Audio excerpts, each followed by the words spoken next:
Okay, good afternoon, everybody. I'd like to welcome you all to the Mashreq Sustainability Dialogues Webinar.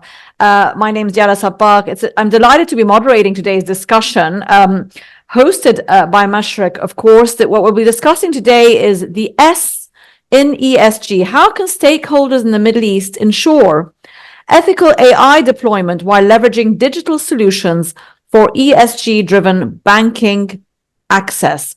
And I'm delighted to be joined by a panel of speakers today, and I will introduce them in turn. But Faisal Mohammed Al-Shimari, Executive Vice President, Head of ESG and Corporate Strategy at Mashreq, welcome and thank you for hosting this webinar. And I'd like to start, Faisal, by asking you to really set us off and by asking you how developed the sustainable financing concept is in the region here in the Middle East, and why is it important? Thank you very much. I'm honored and delighted to be joining the distinguished group of speakers today. When we talk about sustainable finance in the region, it's crucial and critical to understand the pivotal role sustainable finance play in enabling achieving the SDGs, the Sustainable Development Goals target from the UN. It's challenging everywhere. The best countries globally are meeting 50% of the targets according to the announced KPIs. Sustainable financing is the way forward to enable achieving the ambitious noble agenda of countries and the United Nations. Without the finance needed and required, there won't be energy transition, there won't be social development, there will be a continuation of challenging economical dilemmas, and redefining public-private partnership is the way forward. And this is critical not only to address the S pillar, but also E, S, and G overall. At the end, food security, energy transition, access to water and education, etc., cannot happen without a sustainable finance. Thanks very much, Faisal. And just to follow up on that, I mean, you've told us, why it's important. You've touched on quite a few points there. But can you give me, on a score of 1 to 10, where does the region here in the Gulf and Middle East stand on that front compared to, for example, Europe, Asia, the US? How far are we on a global scale, if you like, in terms of progress? Without focusing on a specific jurisdiction, I would say some continents are focusing on E and overlooking S. So we see them focusing on energy security, focusing on energy transition and going green, etc., while neglecting other challenges like, for example, homeless people or medical services or social in general. While other countries are struggling to balance E and S combined. So we are looking at developed countries who are barely providing enough food or medical services to underprivileged families and individuals. And we are asking them to expedite their journey in energy transition. It's not one layer or one level that we need to address. It's a complex resolution. Every nation or every country will have their own priorities and their own list of sustainable development goals that they need to balance. When we look at sustainable finance in the UAE specifically, the UBF with a selective number of national banks announced during COP28 the 1 trillion dirham commitment on sustainable finance. Such number is a significant number, of course, to commit, but it's not enough. It's a cornerstone or a foundation for more initiative to come. And having the government and the central bank representing the government in that announcement, with the president of COP28 attending, flag that even the UAE, as a rich country where lots of subsidies are coming from the government, acknowledge and identify the necessity of having a strong, solid partnership with financial institution to move forward. We cannot rely only on government to keep subsidizing services or prioritizing ESG independently. we will not evolve and achieve the objectives that we are aiming at. Thanks very much, Faisal. The public-private partnership aspect is critical, isn't it, across many sectors and many initiatives. Andrea Prazakova, Senior VP at MasterCard Foundry and ESG EEMEA, welcome to the webinar and thanks for joining us today. I mean, just touching on a couple of the points that Faisal made there in terms of, why is sustainable financing important? But give us, a bit more of a sort of micro look at that, maybe examples in your experience. You've dealt a lot with retail and SME banking, etc. What is give us an advantage from your point of view of how, applying sustainable finance is important? First of all, thank you so much, Dayala, for having me, Faisal, Namir, and Morgan. It's great to be here with you. I would like to take a slightly different lens on it, right? Because we often talk about sustainable finance only from connection to environment. And I think sustainable finance should start to be measured as well in connection to the S, which is the topic of today, right? How, and I think Faisal mentioned it, and in many markets, it's very overlooked, right? There's a big run-up for E, but S is really, really standing behind. So I'm really looking forward to see much more sustainable finance in terms of how it supports the communities, right? So if you look at small businesses, if you look at fintechs, if you look even at private individuals, where the power is today with AI and sustainable finance is that you can actually give access to finance to people who didn't have the access before, because ultimately the financial institutions were only evaluating us based on some Excel spreadsheets where you have some static data, which for many SMEs is almost impossible to put together because, they don't have proper registration of cash flow. But with managing social data, satellite data, combining it with AI, you can actually much better as a financial institution assess their willingness and ability to pay back, right? Which is the two key factors which decide for a bank. So with that, I really think that the sustainable finance should be rephrased or repositioned is how many SMEs it helped grow. Right? How much more sustainable farming these SMEs did if it's farmers, right?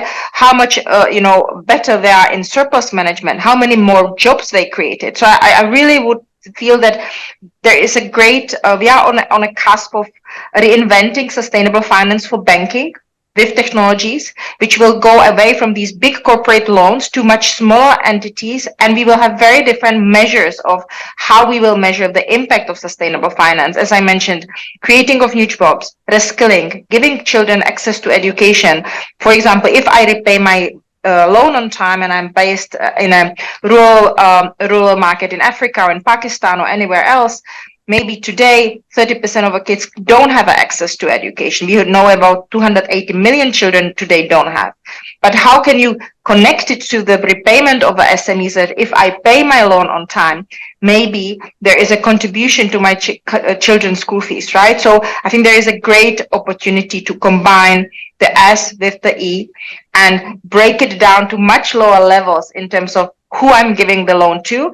And as a banker and as an ex-banker for 23 years before I joined MasterCard, I think it's a fantastic area to really ideate how to be creative and have much stronger impact. And I mean, Andrea, just sticking to that point of sort of extending that value to SMEs, and also, the other aspect is obviously to geographic areas where people don't have access to traditional finance. Looking at the AI in our title of our question today, in terms of the technology part of finance, and how can we use new technologies, new tools within finance to help reach those remote areas, get financing to those who don't easily access it? I mean, technically speaking, is that something that's really still in its infancy? And are there any alarm bells around that we need to be watching out for as well? That's a packed question, right? So let me summarize maybe in short. So I think that there are already a lot of technologies and a lot of fintechs are focusing on the first area, which is obviously scoring. Company like Skiva in the United States, which works very, very heavily using AI for combining social data and financial data to do peer-to-peer lending that also works on SMEs. So really utilizing data outside of a traditional banking system, AI is already deployed, right? And we're talking not about generative AI, but we're talking really deep learning, machine learning, right? And large language models to combine the documentation. I think that's definitely. In terms of giving up loans, I think that the predictability of you being able to pay back and much easier to alternate where do you pay. I think that's also a great power of artificial intelligence, where based on the patterns, Namir is very heavy in carbon credit. So if you take one of his B2B2C customers, which is a farmer, so today it's very difficult for me to predict as a bank if the farmer's crop is healthy, right? If there will be rains which will disturb the crop, which potentially will, he will default on the loan. But ultimately today, using satellite imagery, I am very, in a great position to use the data and say, okay, the crops are healthy because I can go certain centimeters into a crop itself to say, did he use pesticides? How much water is there? Will this be happy? When with AI, I can see what is the demand and pricing and do predictability. And then with an app, send him to a place where actually maybe in the village next door, there is not enough demand, but 100 kilometers up north, there is enough demand and he can get better prices. And I can also measure that he might farm sustainably. So I can, with technology, that when he ticks off these boxes from satellite imagery, obviously for verification, validation, and using predictability, I can give him credit maybe on carbon credits, which he will only be ready to issue in 6 months, because I can combine all of this data. So there is a massive opportunity how you leverage the technology in this space, not only from scoring, but obviously predictability and combining it with AI, with spatial computing and satellite imagery. Yeah, great. And of course, that all plays into the risk factor, doesn't it, of the finance projects themselves. Thanks, Andrea. Sorry, I just want to add, you can combine it with the health data if you really, really stretch it far, right? If you say, if you connect his health data, which you can measure today to certain different monitors or a watch, if he's healthy, he will be obviously healthy to go to the farm and farm himself, right? So you can combine and incentivize people as well to live healthier, to get better interest and have access to finance. Thanks, Andrea, for that. Namir Khan, founder and CEO of Phils, I hope I'm not pronouncing that company name properly, which as I understand it is an ESG focused sort of fintech digital platform. Tell us a bit, Namir, about the main purpose of your sort of projects, if you like. And I believe you also signed an MOU recently with Mashreq. I'd like to hear about that. But as an example of how the platform that you're offering can lead us to obviously more sustainable finance, and in your case, I think it involves even carbon credits. Thank you for the lovely question, and pleasure to have you all over here. So I will first paint the picture in terms of what the market is currently like and where the market is going to be going. The first thing is that currently the carbon markets fills in partnership with the PwC. We just launched a report which focuses and highlights on the market growth itself and where we're going towards. So right now we're starting at $922 billion, out of which $2 billion comes in from the voluntary carbon markets at this point as we speak. And after this, what's going to be happening is that by 2030, the market is expected to grow from $2 billion for the voluntary carbon market to $100 billion. That is a 9.8x growth that we are basically expecting. And these are numbers by Morgan Stanley. Apart from that, what is going to be happening is by 2050, the market is expected to grow to almost $250 billion by 2050. This is what we're talking about, the voluntary carbon markets. Overall carbon markets are going to go up to $1.8 trillion by 2050 itself. So that, first of all, shows you the growth, right? That the market is going to be there. Second, carbon markets today hold tremendous importance because if you look at all the companies, thousands of companies have also, mentioned their overall growth, that overall net zero targets as well. And those net zero targets are comprising a very large portion of that is consisting of carbon credits, because without having carbon credits, you can never hit net zero. Then the other thing is going to be the factor that is very important to also understand is that as per the IPCC reports, as per the previous COP as well, it has been highlighted that 20% of the overall net zero market is going to be achieved by carbon markets. Now, when we see this, the overall opportunity, the economic opportunity, there's a big challenge as well, where there is a demand for the organizations who want to basically offset. There are the means of, first of all, understanding for them to offset were not there. So what Phil's did is that Phil's built an infrastructure which is end to end, which goes from demand side and supply side. On the demand side, we basically have large businesses such as the larger issuers, processors, very public information now that we work with, which enable larger banks as well, which enable larger retailers like merchants, larger merchants, and SMEs as well. Currently, we have connectivity to almost 1.5 million merchants across the region, one of the fastest growing fintechs globally in that case. So helping businesses understand their emissions. And then after that, we connect them to our supply side of the business. Supply is where we have some of the largest providers in the world who are working with us. Mashreq, since Mashreq is a partner, Mashreq knows our partners quite well. So we source our credits from the largest credible suppliers, and then we connect the demand with the supply through a marketplace. So we make it easy and democratize it for SMEs, for independent individuals to be able to offset. Now, while we do this, the important thing that you see in the carbon markets is transparency, auditability, trackability, right? For that, everything that we do is on the chain. We leverage blockchain to ensure that any purchase that we do or any sell, any carbon credits that are being purchased through the platform are recorded on the chain. So ensuring that we're able to bring trust and transparency on the system. So this is what we have done, and this is the first phase of what Phils is doing. The second phase is largely more on the supply Let me get side. back to you on the second phase. Thank you. And that's Please. great. That's great to hear the project that you've done also in conjunction also with Mashreq as well. Thanks for that, Namir. We'll come back to you on that project probably. Morgan Eldred, founder of Digital Energy. Morgan, welcome. Let's talk a bit about one or two of those points that Namir brought up. Connecting the two sides, right? And I'd like to ask you, and you, of course, at Digital Energy works very closely with the energy sector in terms of leveraging technology in that and efficiencies. One question that arises for any sector, whether it's the energy sector, banking, etc., is data security, is transparency. These question marks on as we deploy more and more tech and perhaps take things out of the hands of humans. How do we oversee?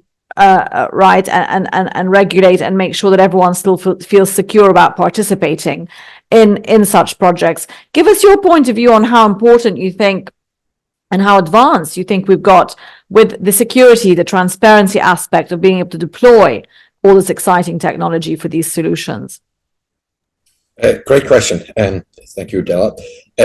So if we look at it, I think the technology, whether it's blockchain, whether it's cloud computing, whether that's even on-premise, private clouds, all that data lakes, all of the fundamental, what we'd call your digital infrastructure has been there, and it's been there, we could say, quite mature for the last 5 years. But when we look at this topic here and the S, I think we're really missing some critical points, right? Like, what is society? So what is a human being, for example? So, Andrea mentioned before, what if we start measuring health data and we get all of that? That's amazing. But if we go back to things like where GDPR came in, Europeans, because of our history, are very terrified about people having lists about us, right? And also, if we are here in the Middle East, it's also quite a private society in terms of my information. And I think this is what we really need to start to think about, because when we start having virtual models of human beings, when we start connecting demand and supply, we will create algorithms and models. We can put you still, maybe not on a spreadsheet, but on a spreadsheet, I know the confines of the spreadsheet. When I start putting that into whether that's a large language model, whether that's agents, whether that goes out there, the machine is going to really learn. It's going to create its own profiles. And when that happens, who's in control of that? Who are the people who are building the models? What is the frameworks that they have in terms of, do they have the right demographics in terms of society? whether that's the moral compass that comes from the ethos, whether that's regional, personal, national, all of these things become really, really important. And, for me, the S really needs to incorporate the fundamental aspects of us as human beings. And now all of a sudden you have a digital twin or a virtual model of me. We need to really take into consideration, because, we always hear about the great advances of technology. Of course, I'm a founder of a tech company. I love that. But the thing that we need to understand is it's the anomalies. So who, because they don't fit the model or the AI's model, falls between the cracks? Are those the small businesses that need that funding, who are really doing something in their vision and their mission that when they wrote it down, the machine doesn't see, right? But they're really driving it. So how are we controlling that? If we look at the new EU regulations on the AI that are coming out, one of the key things that's been kind of missed has been, now, if anything is related to personal data and you are providing a service to that, you actually, that's optimized through AI, you actually need to report on that. And if you look at that, well, if all of a sudden my insurance company is connected to my bank, I'm getting details, special rebates that come in, well, wait a moment, that's an AI-driven service. So then when we talk about S and AI, we also need to talk about the G. How are we going to govern that? And that governance is not, we have this demographic in our board, we've got X committees. No, we really need to look at what is, the S. What is the demographic of the people? Who are our customers, our partners? Who are we? And how is that going to change in the digital world, right? Because the machines will make decisions. It will provide recommendations. And this, to me, is something we really need to look at. Not so much about the data security and privacy. Those are under level, but there's a macro trend here, which is, what is AI? What does it mean for a human? And for me, that is the impact we really need to look at. And I think you can't look at the S without the G, right? Because how are we going to govern it? And how do we make sure that those anomalies, because we're all human, we are all different. We don't just fit a model, we don't all just have a zodiac sign and that's it, you're here, or you hit one of these predictive index or Myers-Briggs models. No, we're individuals, and that's what we need to make sure is really taken care of. Okay, thanks, Morgan. And I mean, just to go back to you, Faisal, on the G part, but again, back to sort of, I suppose, the model of sustainable finance in general. I mean, you mentioned PPP, we need more public-private partnership, more bilateral sort of back and forth. How does a government decide on what are the best tools that are needed for this regulation, the best incentives for the private sector to get involved, the best way to hedge the private sector's risk and get everybody contributing to the same?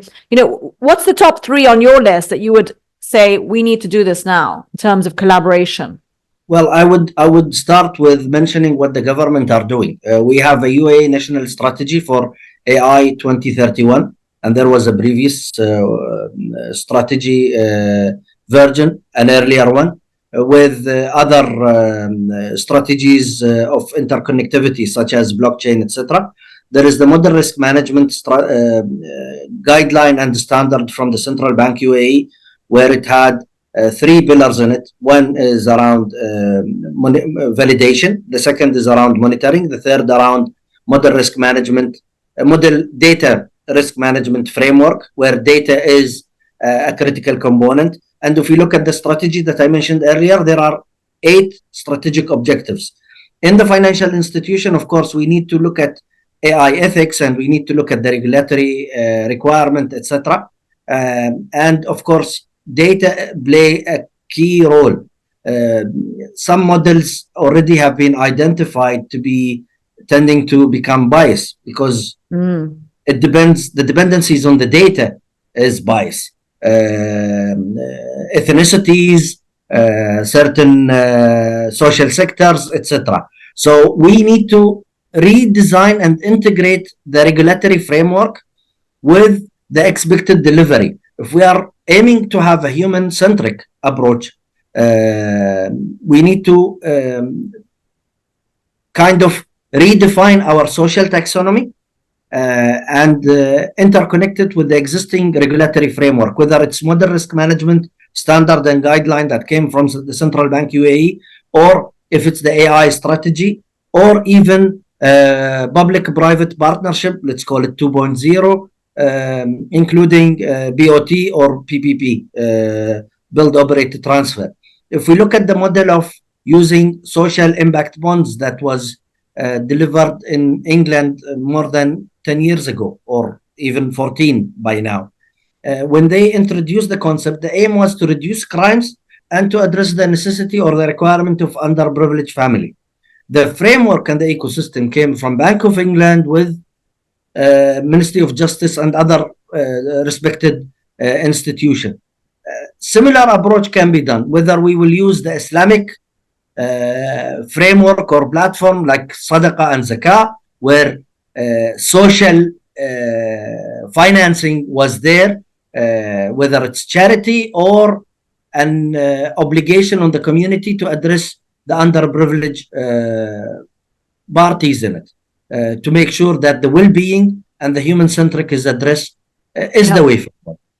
Yeah, human-centric. I mean, that's the word that we hear so often, isn't it? When we're having AI, conversations about AI, we have to always maintain that human-centric approach.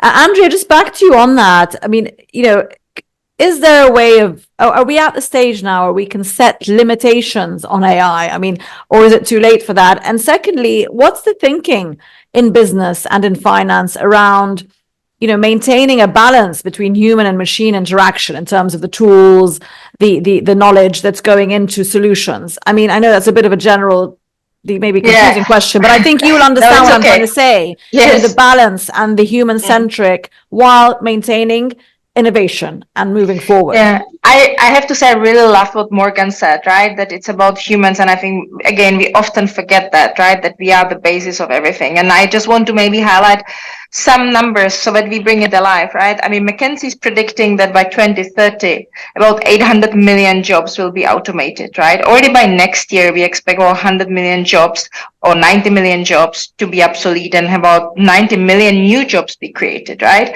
And I think that one of the, for me, the most pressing issues which company needs to address right now is upskilling and reskilling of employees.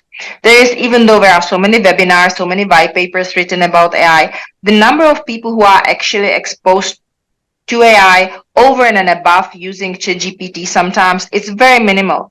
So in order to be able to start to actually really address the issues of, you know, how the large language models are put together. When Faisal was talking about biases, of course we have biases in AI because AI is our mirror. It's us. Just, you know, now we're looking at how ugly it is sometimes, right?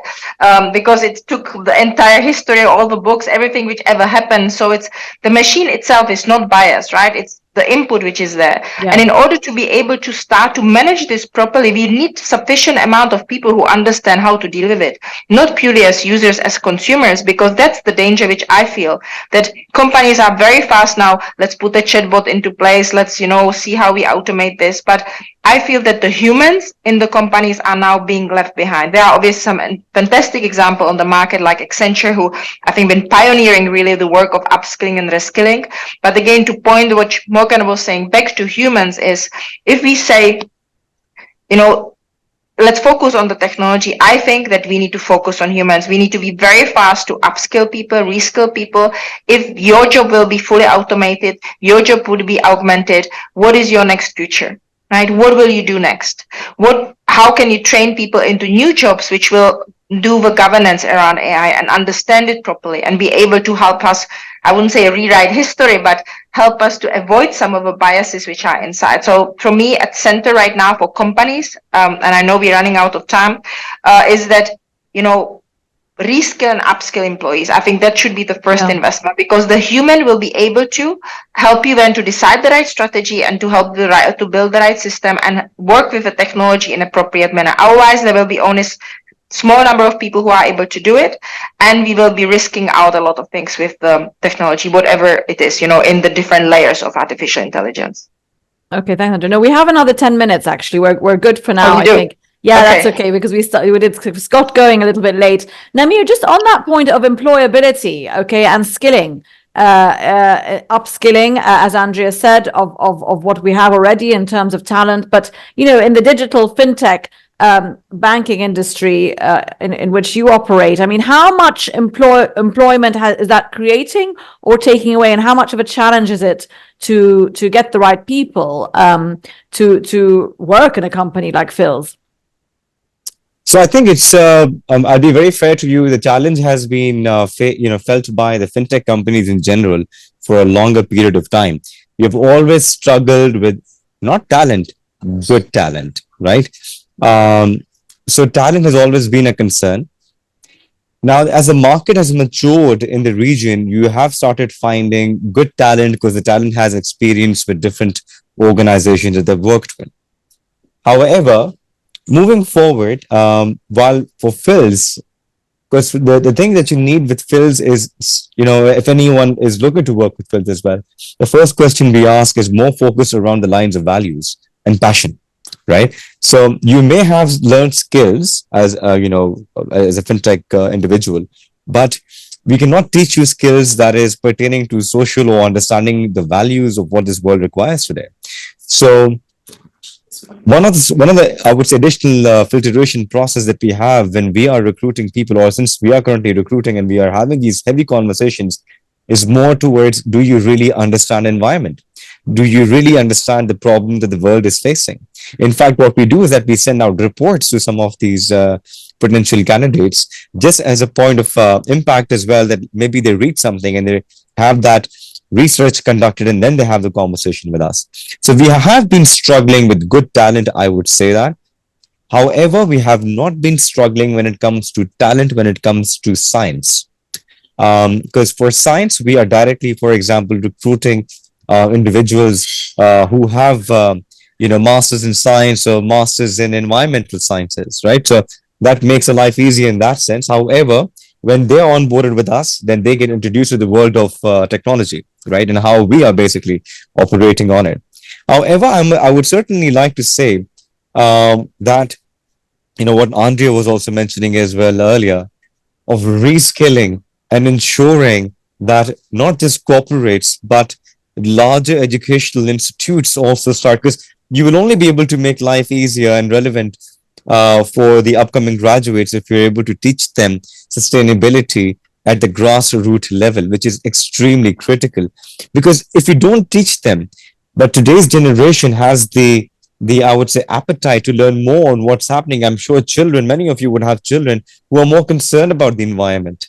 So yeah, and I mean, there's certainly, yes. Just to interrupt you there, typically, but there are certainly many more courses, certainly at the tertiary level, in terms of sustainability, and we see that obviously taking. Sorry, Namir, because we're just running short on time. I just want to get back to Morgan on. Just give us, Morgan, if you can give us a bit of, because your company operates across different regions, and I wanted to get your perspective on sort of how this region compares to, let's say, Europe. And Faisal talked about taxonomy at the top of the hour in terms of being very important. That's still in progress. Of course, in places like Europe, that's much more advanced from a sustainable environmental point of view. How is there a best practice sort of cycle that this region can learn from others on this topic of AI in finance, or is this just a novelty for everybody really, and we're all working and moving in tandem? So I think it's really the latter. I think, because AI or when we say generative AI, let's actually call it what it is. It's AI to the public, right? So that's what it is, right? Much more than Siri or, Google. It's actually there and can respond back to us. And this is hit the whole world. So there is nobody really ahead of the game on this, right? The leaders are being defined now.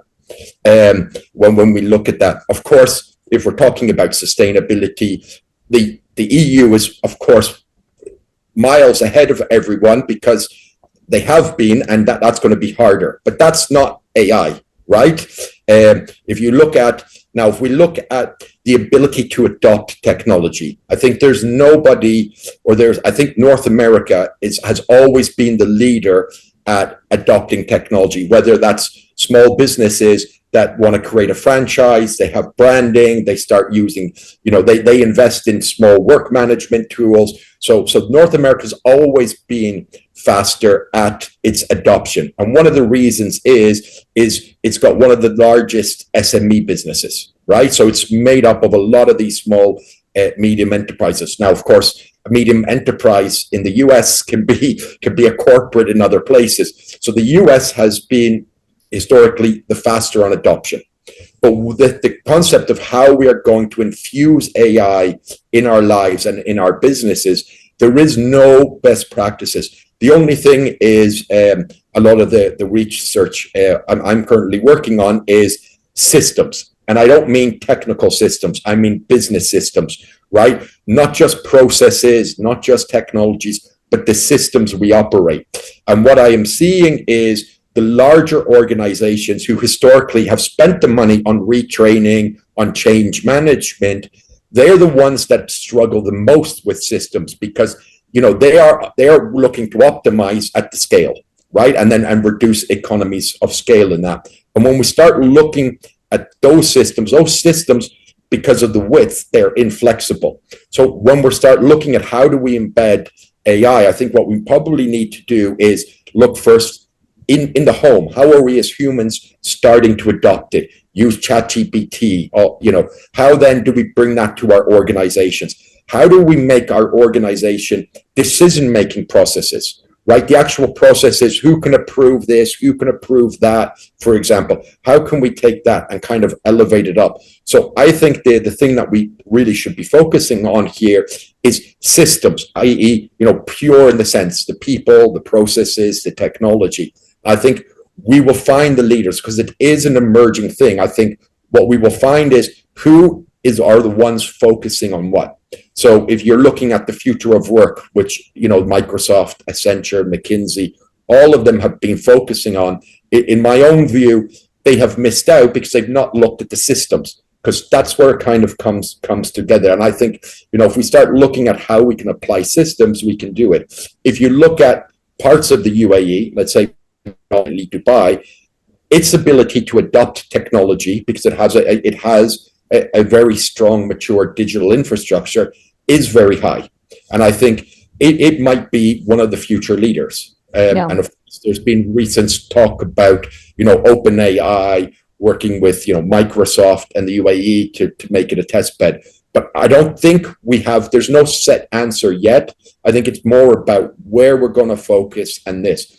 And one thing on the people, what I have noticed, some people are also using these large language models and they're taking it blindly. So they're not interacting with it in the right way. They're just putting in their prompts, and whatever they get, they put that and they deliver that. So we're at the very start of that, aren't we? Everybody's sort of experimenting. And again, that's where it comes down to not regulation, but obviously monitoring how this new technology is being used and how far it can be implemented into what systems. Faisal, I'm going to go back to you and thank you for hosting this webinar. We are running out of time now. We have a couple of minutes. I'd like to go back to you just to wrap this up for us. In terms of your main takeaway challenge, if you like, for this panel and for our viewers, what would you say should be sort of top of the agenda to resolve so that we can sort of advance on this front? I think we need to collaborate with the government to have access to the required data and the information, and to amend the changes needed for the social taxonomy.